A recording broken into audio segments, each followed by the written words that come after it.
9월 1일 수요일 새벽기도 시작합니다. 오늘의 말씀은 히브리서 11장 17절에서 19절까지 말씀입니다. 아브라함은 시험을 받을 때에 믿음으로 이삭을 드렸으니 그는 약속들을 받은 자로 돼 그 외아들을 드렸느니라. 그에게 이미 말씀하시기를 내 자손이라 칭할 자는 이삭으로 말미암으리라 하셨으니 그가 하나님이 능히 이삭을 죽은 자 가운데서 다시 살리실 줄로 생각한지라. 비유컨대 그를 죽은 자 가운데서 도로 받은 것이니라. 아멘. 아브라함의 믿음의 구체적인 그 실행을 오늘 우리에게 말씀해 주십니다. 17절 아브라함은 시험을 받았을 때에 믿음으로 이삭을 드렸으니, 이 시험에 대해서는 창세기 22장에 나와 있는 내용을 보시면 되겠습니다. 아브라함에게 하나님께서 시험하시는 장면이 나오지요. 독자 이삭을 모리아 땅 하나님이 지시하는 산에서 번제 드려 바치라는 그런 명령이었습니다. 우리가 일반적으로 생각할 때에 이 하나님의 명령은 도무지 이해하기 어려운 명령입니다. 왜냐하면 창세기 21장 12절에서 하나님께서 말씀하시기를 이삭에게서 나는 자라야 네 씨라 부를 것임이니라. 이 말씀이 18절에 나와 있는 것이죠.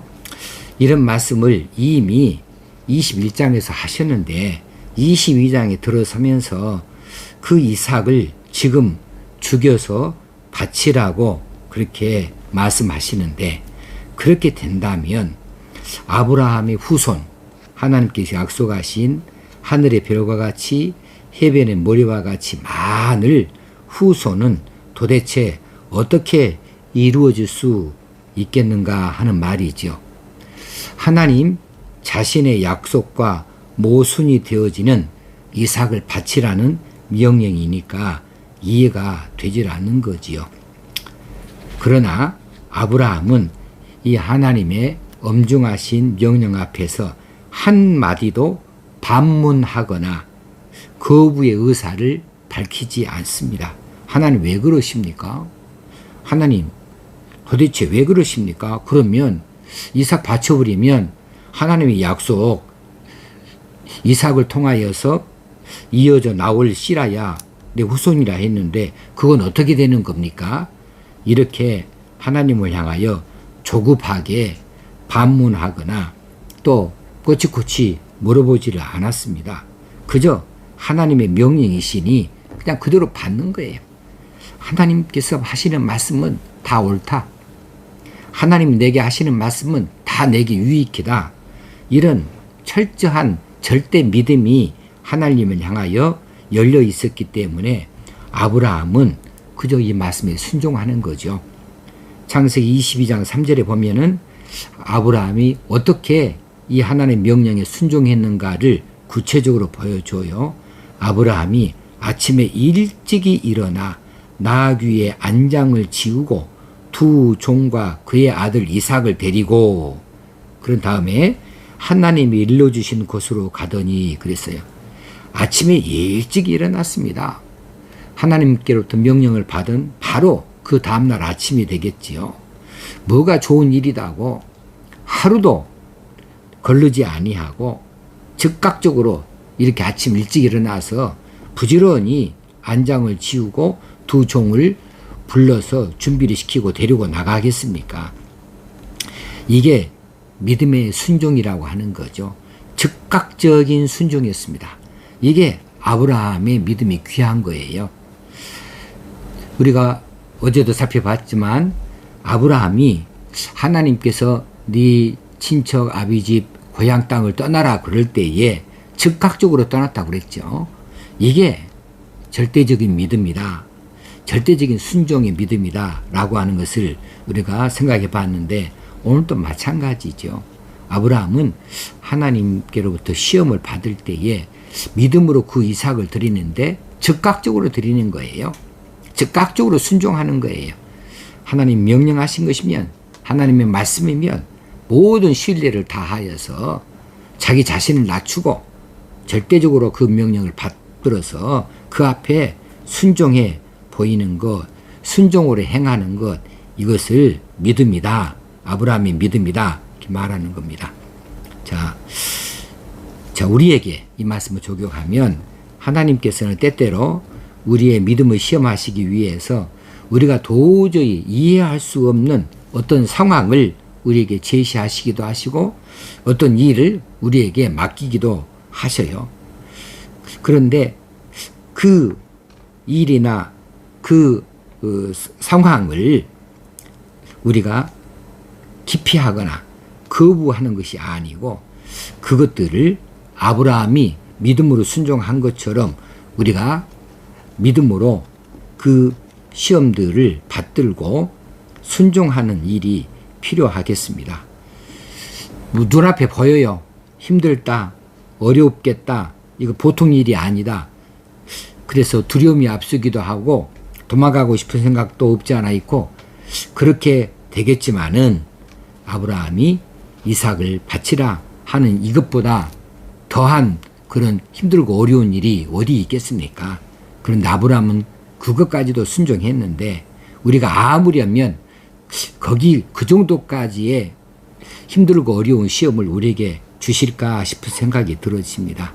그래서 우리가 내 깐에는 힘들고 어려운 것이라고 할지라도 아브라함이 본다면 그 정도는 별거 아니야 할 만한 일이 될 수도 있겠어요.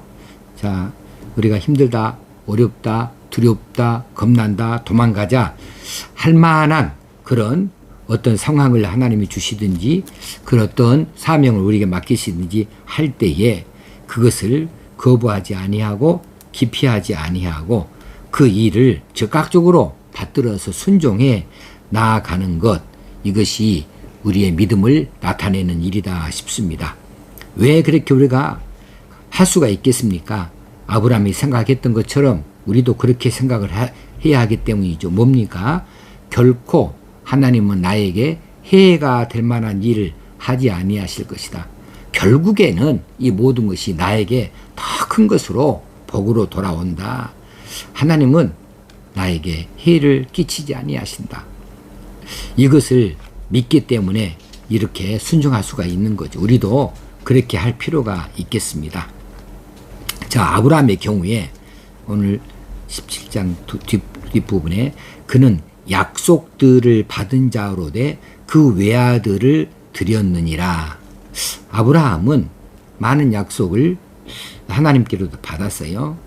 이삭을 통하여서 이루어지실 약속들이 얼마나 많이 이 다음에 전개되어질 것인지 그럼에도 불구하고 그 외아들을 드렸느니라 그랬습니다. 이 드렸느니라는 완료형이죠. 바친 척 한 것이 아니다는 사실이에요. 실제로 진실된 마음으로 이삭을 바칠 마음을 가지고 행장을 꾸리고 장작을 쪼개어서 두 종에게 치우고 이 나귀에게 치우고 이제 모리아산으로 3일길을 나서게 되어진 거죠. 실제로 이삭을 결박을 하고 단 위에 올려놓고 칼을 번쩍 치겨 들었던 것이죠. 쇼가 아니라는 이야기입니다. 바친 척한 것이 아니라는 말입니다. 성경은 이렇게 진실된 마음으로 순종하는 이 아브라함의 행위를 믿음이라 이렇게 말하고 있습니다. 하나님을 온전히 신뢰함으로 하나님께서 내리시는 어떤 명령이든지 순종할 수 있음이 바로 믿음이라고 하는 것이지요. 그런데 오늘날 많은 성도들이 그렇게 믿음을 생각하지 않는 것 같습니다. 많은 성도들이 믿음에 대해서 어떻게 생각하느냐 하면 성공이나 축복과 밀접한 관계가 있는 것처럼 이렇게 믿음을 생각하는 것 같아요. 믿음의 결과는 성공이다. 믿음의 결과는 반드시 축복이다. 믿음의 결과는 반드시 향상이고 풀어지는 것이다. 그래서 실패나 패배로 결론이 지어지게 된다면 그것을 믿음의 결과로 여기지 않는 것 같아요. 그렇다면 과연 이런 현상들은 어떻게 나온 것일까? 그동안에 우리 한국교회에서 시행됐던 수많은 신앙 간증들이 이런 것들을 잘못된 것들을 만들어내지 않았나 싶어져요. 많은 신앙 간증들이 무엇입니까? 고난 중에도 믿음을 지켰더니, 아니 믿음의 행위를 했더니 하나님께서 이렇게 저렇게 나에게 축복을 주시더라, 성공을 하게 하셨다, 이렇게 아주 믿음과 그 결과가 공식화 되어지다시피 이렇게 들어왔던 것이 있기 때문에 그래요. 믿음이라고 하는 것은 성공, 향상으로만 결론 지어지는 것이 결코 아닙니다. 만약 그렇다면 수많은 순교자들은 그들은 왜 죽었습니까? 왜 그렇게 죽음에까지 도달하고 완전히 실패한 사람처럼 그렇게 돼버렸습니까? 선교지에서 고난을 당하는 수많은 선교사들, 그들은 믿음이 없어서 그렇게 실패하는 자리에 가고 고통을 겪는 자리에 떨어졌습니까? 그것이 아니잖아요. 그들은 오히려 믿음을 지키려다가 순교했습니다. 그들은 오히려 믿음을 가르치다가 고통을 당하기도 하고 찔림을 당하기도 하고 그렇게 되어진 것이지요. 그러므로 믿음이라고 하는 것이 반드시 성공, 축복으로만 이렇게 결론 지어지는 것이 아니고 우리 인간 사회 안에서 말입니다. 믿음이란 어쩔 때에는 이렇게 이 실패하는 경우, 패배하는 경우, 어려움에 떨어지는 경우도 있을 수 있다는 것을 우리가 받아들일 수 있어야 바른 믿음의 사람이 될 수 있겠습니다. 사람들이 보기에는 그 결과가 실패 같기도 합니다. 그 결과가 더 나빠지는 환경이나 상황이 되는 것 같기도 합니다. 그런데 하나님께서 보실 때는 그 모습이야말로 진정한 믿음의 모습으로 보일 수 있다는 사실이지요. 그러니 사람에게 보이는 대로 할 것인가, 아니면 하나님께서 판단하신 대로 우리가 따를 것인가, 이것을 우리가 냉정하게 생각해 볼 필요가 있겠습니다. 자, 누구든지 믿음의 결과가 우리 인생사에서 반드시 성공으로, 축복으로, 물질의 부함으로, 건강의 더 향상으로, 여러 가지 수많은 평안으로 연결된다면 안 믿을 사람 없어요. 다 믿지요. 반드시 그렇게만 된다면, 그리고 믿음의 결과가 조금도 실패도 없고 시험도 없고 조금치의 손해도 없다고 한다면 안 믿을 사람 없어요. 그런데 그렇지 않은 경우가 훨씬 더 많다는 사실이죠. 자, 우리가 사는 이 사회에서, 우리가 살아가는 이 세상 가운데서 우리가 믿음으로 살다가 오히려 어려워질 때도 있습니다. 직장에서 냉대받을 수 있습니다. 차별받을 수 있습니다. 진급에서 누락될 수도 있습니다. 혹시는 내쫓길 수도 있습니다. 믿음을 보이려다 보면은 어쩔 때는 내가 좋아하는 취미도, 내가 좋아하는 운동도 기꺼이 포기해야 할 때도 있는 것이지요. 믿음이란 성공을, 인간적인 성공을 위한 수단, 그런 방편으로 볼 것이 아니다는 사실을 이 시간에 명심하시면 좋겠어요. 그럼 믿음이란 무엇인가? 믿음이란 나를 이롭게 하는 것이 아니라 하나님을 기쁘시게 하는 일이다. 하나님을 기쁘시게 하는 것. 하나님의 어떤 명령일지라도 내가 그 명령을 받드는 거예요. 순종하는 거예요. 거기에 이런저런 계산이 없는 거예요. 손해가 있다면 손해를 감수하는 겁니다.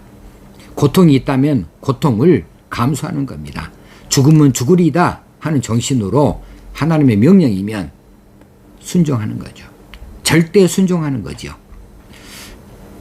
이렇게 할 사람이 오늘 이 시대에 얼마나 있을까 싶습니다. 그러나 성경에서 말하는 순종은 아브라함의 이삭을 바치는 순종을 우리에게 모범으로 내보이셨으니 예수 그리스도께서 자신을 십자가에 내어주고 죽기까지 하나님 아버지 앞에 복종하고 순종하는 것을 보여주시었으니 우리가 그 길을 따르는 것이 우리의 믿음의 행위가 아닌가 싶어집니다. 그러므로 반드시 성공, 반드시 축복, 반드시 건강, 반드시 평안, 반드시 더 나아짐, 이런 것들만 믿음의 결과로 보지 아니하고 하나님이 어떻게 기뻐하실까? 하나님께서 내가 하시는 것을 내가 어떻게 받들어 보일까? 이것을 내다보면서 우리가 실천적인 삶을 살아가는 것이 믿음의 행위라, 이렇게 이 시간에 마음을 다져먹을 수 있으면 좋겠습니다. 19절에 보면 그가 하나님이 능히 이삭을 죽은 자 가운데서 다시 살리실 줄로 생각한지라. 아브라함은 이제 이삭을 데리고 3일 동안 3일길에 산으로 가는 동안에 어떤 생각을 했을까? 3일길에 걸어가면서 어떤 생각을 했을까? 모리아 땅까지 갑니다. 모리아 산으로 갑니다. 거기 가서는 이제는 지체할 수 없습니다. 그때는 정말 25년 동안 기다려왔던, 그러다가 얻었던 이 아들을 이제는 바쳐야 됩니다. 이별해야 됩니다. 수많은 생각했을 거예요. 하나님께 왜 이러실까? 하나님께 물어보지는 못했지만 많은 생각했을 거예요. 자, 하나님이 내게 약속하시는데 18절에서 말한 대로 네 자손이라 칭할 자는 이삭으로 말미암으리라, 이렇게 말씀하시는데 하나님께서 왜 이삭을 바치라고 할까? 그러면 하나님 약속이 어긋나는 것이 아닌가? 근데 하나님은 시건을 하시는 하나님이 아니다. 하나님은 반드시 이루실 말만 주시는 분이시다. 신뢰할 만한 분이시다. 그러면 어떻게 할까? 내가 혹 이삭을 잡아서 죽여서 하나님 앞에 내놓는다 할지라도 하나님께서 다시 살리셔서라도 기어이 하나님의 말씀을 지키실 것이다 하는 그런 생각을 하고 가지 않았겠습니까? 하나님께서 낳지 못할 만한, 결코 인간적인 어떤 방법으로는 낳을 수 없는, 생리적으로든지 어떤 의미든 낳지 못할 이 이삭을 하나님께서 주신 것처럼 다시 이삭을 원위치 해서 하나님 앞에 드린다 할지라도 다시 하나님께서 우리가 이해할 수 없는 방법, 다시 살리셔서라도, 죽은 자 가운데서 다시 살아난 이가 없어요. 다시 살리셔서라도 하나님께서는 그 약속을 반드시 지키실 것이다 라고 하는 그런 믿음과 기대를 가지고 있지 않았나. 그래서 오늘 19절에서 그런 말씀을 우리에게 주고 계시는 거지요. 그가 하나님이 능히 이삭을 죽은 자 가운데서 다시 살리실 줄로 생각한지라. 그렇습니다. 하나님은 한번 약속하신 것을 반드시 지키십니다. 어떤 방식이 됐든지, 우리 인간들이 이해할 수 없는 어떤 방식이 됐든지 기적적으로 일을 해결해 주시는 하나님이시니 우리가 일을 만났을 때 하나님께 맡겨드리는 거죠. 절대적으로 세상적인 방법으로 문제를 해결하려고 하는 것이 아니라 하나님 앞에 다 내놓는 거죠. 그래서 하나님께서 이루시겠다 하시는 일을 기대하고 바라보는 거죠. 오늘 이 말씀이 우리 믿음 생활에 크게 유익이 되어줄 수 있고 실천적인 믿음 생활, 순종의 생활이 되어줄 수 있으면 좋겠습니다.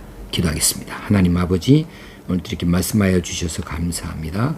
9월 1일입니다.